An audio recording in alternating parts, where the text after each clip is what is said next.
proprio sul luogo, su Napoli stesso, delle sue decorazioni neopompeane. Yeah. Ok, per primo vediamo questa decorazione qui. Faccio una domanda a lei che magari dopo la possiamo rispondere. Mi scuso per il mio italiano, per favore, io da tanto non lo parlo più. Vediamo qui un'architettura, che è un frammento di architettura sempre pompeiana, che un archeologo potrebbe pensare che magari potrebbe essere un frammento proprio originale, no? Ma c'è un elemento che fa vedere che non lo è, che praticamente quando vediamo questo ornamento qui, vediamo subito non può essere pompeiano stesso, perché questo ornamento non esisteva a Pompei. Comunque la domanda che sarà è una decorazione adesso alla pompeiano o da neopompeano, questo dobbiamo anche chiarire. È una decorazione di questo genere del 700 o dell'800, non pensando al luogo dove sta. Ok, adesso iniziamo. Devo trovarmi qui con il computer. Ecco, questa è una frase molto ben conosciuta, no? Nel 1776 l'abbé Galliani scrive da Parigi: non si fanno più bronzi in Italia di pitture che non si copino dall'Ercolano. Invece nell'anno 1822 percorse, c'è una citazione di Nicolini, nell'anno 1822 percorsi l'Italia ed in 5 mesi visitai le nuove fabbriche innalzate negli ultimi 15 anni. E rividi le accademie tutte, ma non incontrai un edificio, cioè anche un'architettura, non un disegno, non un mobile, un vaso, una tazza, che il tipo non avesse delle cose pompeiane allora di moda. Comunque vediamo che abbiamo un fenomeno simile, quello del 700 e quello dell'800, con la differenza che nel 700 si parlava che le cose siano fatte dall'Ercolano, il termine dall'Ercolano, mentre nel 800 si parla del pompeiano. Di quanto io sappia, magari voi potete dirmi se sapete qualche fonte, il termine pompeiano non fu mai usato nel 700. Qui un veloce, devo essere veloce, qui un veloce del 700, le famose danzatrici che abbiamo già viste, che erano l'esport di Napoli più clamoroso, con il citato di Winkelmann e quello di Galliani. Queste sono le cose più copiate che abbiamo già visto in diverse relazioni oggi. Io ho messo qui un po', certamente furono non viste gli originali, ma si copiava dalle antichità. A Napoli, come era la situazione a Napoli stessa? Cioè, era interessante che gli artisti dell'Accademia di Belle Arti erano facevano i disegni disegnavano praticamente gli originali, ma stranamente questo non aveva subito un riscontro nella loro arte, non si trovava, diciamo, che loro avevano, diciamo, un vantaggio di fronte agli altri, negli altri luoghi, perché vedevano subito queste cose pompeiane. Loro erano molto attaccati al barocchetto o al Settecento napoletano, alla tradizione barocca. Invece poi ritorna l'elemento a Napoli con la decorazione di Luigi XVI, che a Napoli è chiamato stile ferdinandeo. E noi troviamo adesso questi elementi, queste danzatrici, nella decorazione della Reggia di Caserta, che sono degli anni 80. Vi faccio vedere soltanto questi esempi. Qui queste danzatrici, questa coppia, che sarebbe qui l'originale, qui diciamo un po' più pesante, quella dell'antichità di Ercolano, e qui un po' leggerissimo, con una mano molto leggera, quella che si trova qui a Caserta. Poi questo tipo di decorazione fu chiamato da Pavanello per decorazione veneziana con il termine molto appropriato classicismo dei camei, perché gli elementi li abbiamo subito in questi forme di camei. Altra decorazione di Caserta, poi lo lascio, per far vedere il sistema decorativo, cioè praticamente tutto il sistema, non è Pompeo, chiaramente non si vedeva ancora, si dava attenzione a tutto il sistema, mentre si praticamente adattava dei sistemi, tra l'altro preso dalla Domus Aurea, preso dalle pubblicazioni delle terme di Tito, chiamato allora così come abbiamo già saputo oggi. Un po' piccolo da leggere per me, ma comunque adesso una cosa interessante, cioè vediamo che architetture qui non ci sono, no? Che cosa c'era di Pompei erano singoli elementi figurativi per esempio, ma anche altre cose interessanti che non abbiamo tempo.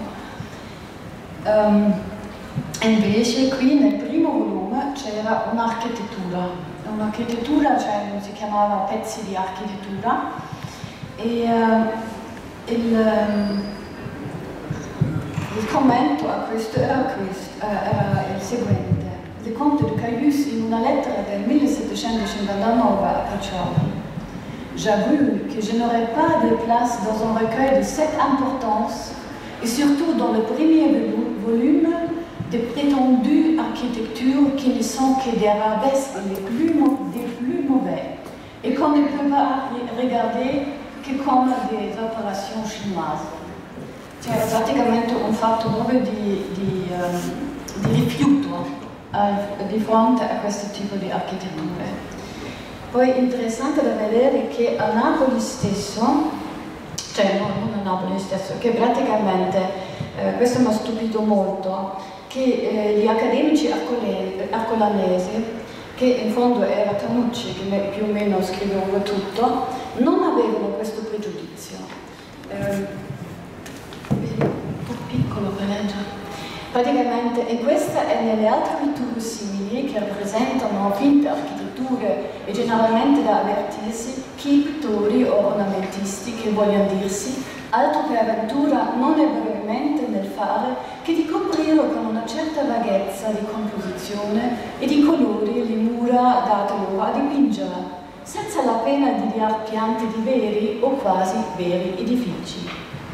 E poi questo è molto importante e quindi è che troppo malagevole impresa sembra che sia il voler ridurre pitture sì fatte a immagini di cose vere o il volerne esaminare le parti con l'esattezza dell'arte. Questa è un'idea molto moderna di oggi, che praticamente di vedere le cose nel loro contesto storico e di dire di non volerlo adesso esaminare con i criteri dell'arte della presente, della loro epoca. Poi un altro discorso c'è, che lo vedono nel contesto storico, è benché poi questa stessa deformità renda la pittura pregevolissima, mettendoci sotto gli occhi che quella maniera di dipingere contro cui Vitruvio, vedendola usata ai suoi tempi, tanto invece. Cioè praticamente questo altro tipo di approccio alle antichità che si vede qui, che è molto moderno, cioè non hanno usato, diciamo, le cose dell'antichità di Ercolano per un modello per la loro arte, in questo senso, non l'hanno giudicato in questo senso.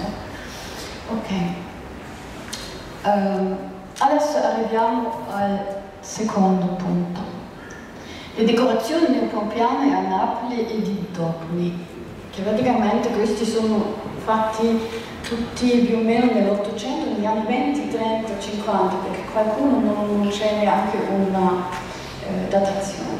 E vi faccio vedere quanti sono. E oggi qualcuno di questi anche qui sono nella Reggia di Napoli.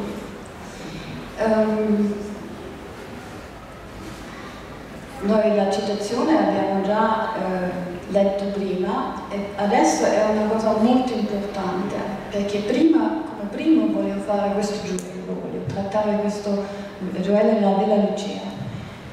E praticamente la conoscenza della policromia, della scultura e dell'architettura fu discusso all'inizio del secolo, particolarmente poi anche un libro che fu molto letto era quello di Gottfried Stemper, è del 1834, ma il successo che lui aveva con il suo libro e quello di Zahn, anche all'epoca pubblicata, era che usava un nuovo metodo della litografia, che in quel momento potevano dare i colori di Napoli, i colori di Pompei, che aveva tutto un altro effetto. E poi seguono le ricostruzioni, ormai era proprio entrato nella coscienza mano a mano la policromia dell'architettura antica. Così potevano, creavano, questi erano dei pensionnaires dell'Accademia Française, quelli degli anni 60, ma comunque anche già prima cominciarono, per esempio, una ricostruzione del Tempio di Apollo di Pompei, chiamato Tempio di Venere, e che fa vedere tutta un'architettura colorata, anche qui per esempio il timpano, poi qui diciamo tutte le mura, anche le colonne dipinte, anche se non dal Tempio ma qui. E adesso abbiamo questo qua. Questo è di Napoli, forse voi lo conoscete bene, non lo so. È la cosiddetta Villa Lucia, o all'epoca chiamato Tempio della Villa Floridiana. Si trova nel parco all'inglese della Villa Floridiana. È stato praticamente rimaneggiato era un edificio reale, nel senso che era per Lucia Migliaccio, duchessa di Floridia, la moglie morganatica di Ferdinando I. E l'architetto poi è Antonio Nicolini, che adesso abbiamo questo qua. Antonio Nicolini era il primo architetto di prima classe sotto Ferdinando I, Francesco I. E praticamente lui ha riorganizzato l'Accademia, che diventò Istituto di Belle Arti, dove lui diventò il direttore. La villa fu già costruita prima, nel 1809, ma fu cambiato da Nicolini e non si sa bene tutto che lui abbia fatto. Nei documenti risulta che lui abbia rimaneggiato le colonne e i fregi che abbia fatto. Poi all'interno dovevano essere degli interni alla pompeiana, ma non esiste più niente. Adesso finora è sempre detto o pensato che la data di questa Villa Lucia fosse, così come lo vediamo, con la facciata policroma, fosse del 1817 al 26. E invece vediamo un po' che succede. Qui vi faccio vedere soltanto una cosa così, come è stato prima, è stato restaurato in maniera molto bella, mi pare privatamente anche. Soltanto l'unico errore è che non si è fatto ridipinto in rosso le colonne, ma in un marroncino. Questo è l'unico netto. E adesso per la datazione, quando entriamo più vicino a questo tempio, vediamo che abbiamo qui una decorazione che Strocca, un mio professore archeologo, avrebbe detto di un quarto stile semplice vespasiano. È un quarto stile semplice, infatti si può praticamente quasi analizzarlo. Poi il soffitto è preso dagli esempi simili alla casa di Panza, insomma. Adesso questo qui invece dà indicazioni per la datazione un po' diversa, ma lo lascio aperto comunque come discussione. Questi elementi qua, di questi putti che si trovano qui, ci sono 4 coppie, 3 di queste coppie, se possono, qui ho lasciato il mio testo inglese, ma comunque e di questo si possono individuare con dei punti, sono uguali, che furono trovati nel triclinio della casa di Apollo e Coronis, che è stato scavato nel 1840 e praticamente anche Zahn dice questa data e lui praticamente poi riporta nel suo libro che stavano su fondo giallo. Infatti abbiamo qui un elemento su fondo giallo, un elemento che prima degli anni 40 non esisteva. In questo momento c'è da dubitare almeno la datazione di questa decorazione. La lasciamo aperto perché c'è sempre il dubbio, magari hanno rifatto soltanto gli angelini e l'altro è rimasto, ma comunque è particolare questo fatto.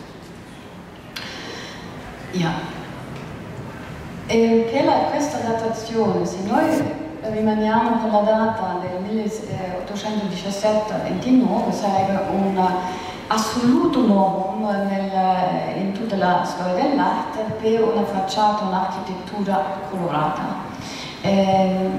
Una cosa simile possiamo trovare forse da Schinkel in Schloss Charlottenhof, ma si deve vedere che l'architettura è bianca e poi non riprende tutto una decorazione pompeiana. Qui sono fatti da vedere quello di Schinkel con le danzatrici, ma tutto un altro tipo di decorazione. Adesso qui lascio un po', faccio scorrere questo, qui c'è un elemento un po' particolare lo stesso. Capodimonte conosciamo tutto il fumoir che anche finora è datato dal 1824 a 30, fatto anche da Antonio Nicolini, che è il primo architetto del re, e i collaboratori, questo è importante, che lui aveva erano tutti elementi di quella Chiara Garcia, ci sono due scienziati napoletani, cioè qua la Annalisa Porzio e la Chiara Garcia Romano, che sono stati molto appunto a trovare nei documenti le nomi delle persone. Si è trovato che praticamente i professori dell'Accademia, dove Antonio Nicolini era direttore, collaboravano anche alle decorazioni come ornamentista o figurista. Velocemente. Qui queste cose si conosce bene, che sono queste riprese delle immagini che praticamente qui nell'antichità di Arcolano, qui a Capodimonte, e la cosa interessante è che la sequenza di questi quadri qui, iniziato con l'autore Re e così via, e finito con la scena di vestizione, segue praticamente la sequenza delle tavole nell'antichità di Arcolano. Poi un'altra cosa è, anche questi quadri furono molto lodati per Winkelmann, che ha anche dato a loro questa, furono ben conosciuti, eppure ancora qui Camillo Paderni riferisce li riferisce alle più belle pitture che nei reali scavi sono rivenute, cioè erano proprio famose. Poi volevo far vedere soltanto questo qua, che praticamente dà gli stessi colori, questo è l'originale, così dobbiamo vedere che hanno consultato anche l'originale, non si sono contentati con l'incisione. Qui invece è diverso, con l'attore Re hanno cercato di adeguare il colore alla stanza. Qua una impressione, velocemente. Questo qua adesso veloce pure, che pure qui abbiamo adesso un po' un dubbio, perché ci sono dei disegni, io lo devo ancora un po' valutare, cioè dei disegni di Nicolini che magari sono delle decorazioni da datare dopo il 30. Poi qui abbiamo una casa scavata dopo il 30, che sarebbe la casa della caccia antica. E questa casa della caccia antica fa vedere questa decorazione di un lume azzurrino molto leggero, forse era più forte all'inizio, con queste figure che si chiamano apoteosi, queste doppie figure, e questo è anche pubblicato dal Zan. E queste figure le troviamo anche qui a Capodimonte più volte. Poi questa cosa che ho trovato molto particolare è che qui questo immagine bianco nel mezzo cerchio si trova più o meno qui sempre nelle scene dei putti che lavorano, anche se diciamo questo è un altro tipo di modello che era molto conosciuto. Comunque abbiamo qui, anche se non proprio un'imitazione diretta, ma abbiamo comunque il sistema pompeano tripartito e il pannello centrale prende qui la porta. Comunque è interessante questo fatto che è da vedere. Qui abbiamo l'altro lato della casa. Poi invece c'erano pure delle figure volanti, sono prese da diversi fonti. Ci sta questa, per esempio questa qui, che è ripreso da una pittura addirittura di fondo nero del Marcello. Wow, è umano.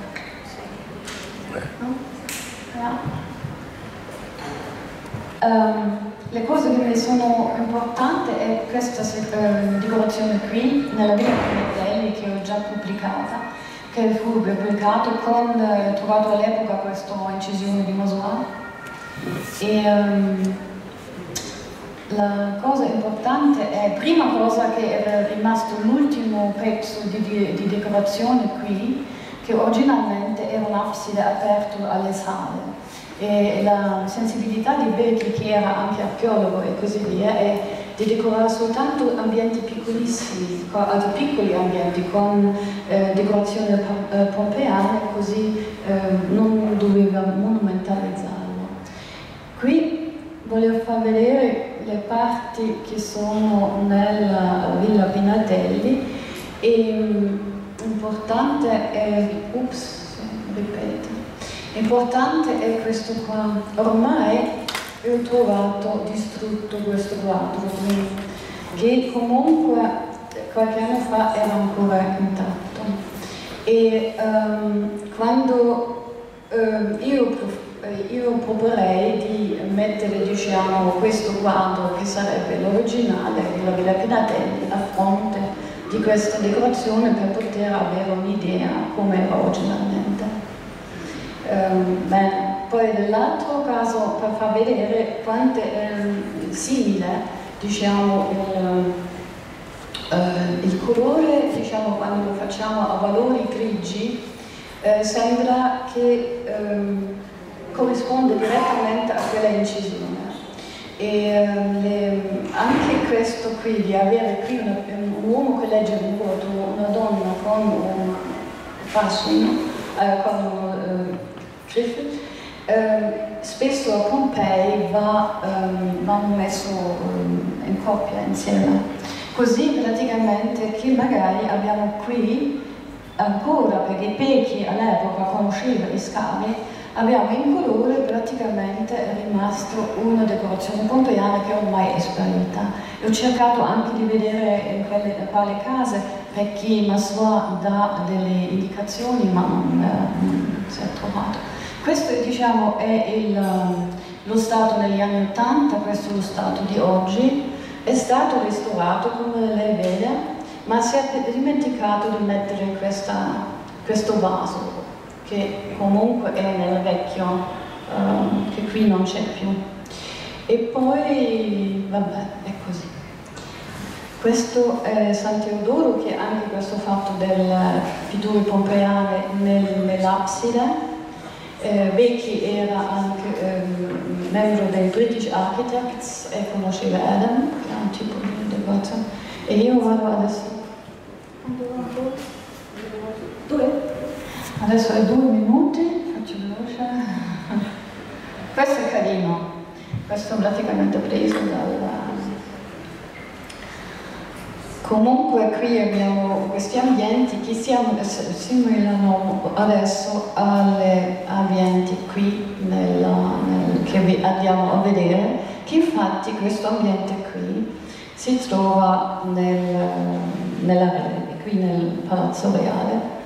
E la risposta, non c'è tempo da pensare, è semplicemente la grandezza, per vedere se appartiene a una cotesca o a neopompeiano, in un certo modo.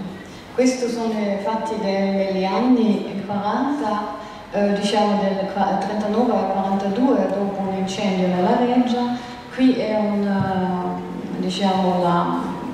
il modello che ha trovato Annalisa Porzio per questa stanza, che sono qui nel piantelino.